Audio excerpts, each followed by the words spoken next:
Hello dear students, let's check out this particular question now. In this question, a whistle S of frequency f revolves in a circle of radius r at a constant speed v.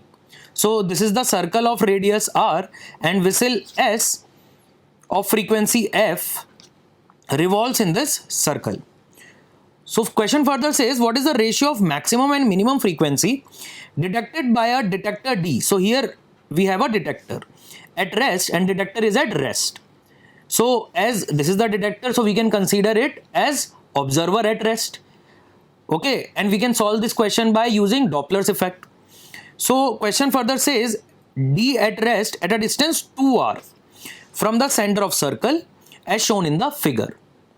Take C as speed of sound. C is the speed of sound here, okay. So we have an arrangement somewhat like this,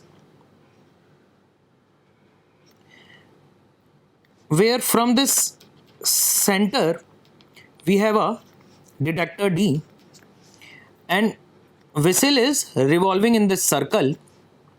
So the question is asking us about maximum and minimum frequency. So we know, students, that largest frequency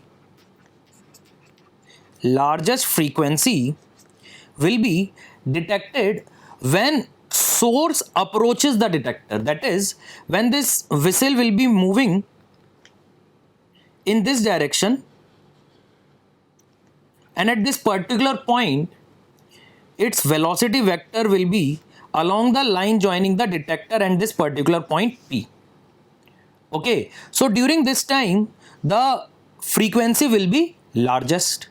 Okay, and when this whistle will be revolving away from the line joining the detector and this particular point Q, at that time the frequency will be smallest. So here is the case of largest frequency and this particular case is the case of smallest frequency.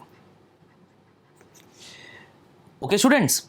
So as we know, by using Doppler's effect, if we talk about frequency or apparent frequency, when whistle is revolving in such a way that its velocity vector at point P points towards the line joining the detector and point P, at that time F1 will be equal to F C over C minus V. In the same way, for second case, that is for smallest frequency or minimum frequency, F2 will be equal to F C over C plus V. Correct? As whistle is moving away from the line joining the detector and point Q in second case. So we need to calculate the ratio of maximum and minimum frequency detected.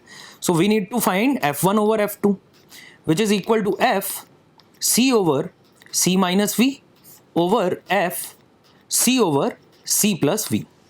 And here F is the fundamental frequency, okay. So we will be having F1 over F2 to be equal to C plus V over C minus V. So this is our required ratio. Let's verify this. So according to our calculation, option number 1 must be the correct answer. Let's just verify this with our answer slide. So option number 1 is the correct answer here, okay. I hope this particular question is clear to you. Thank you.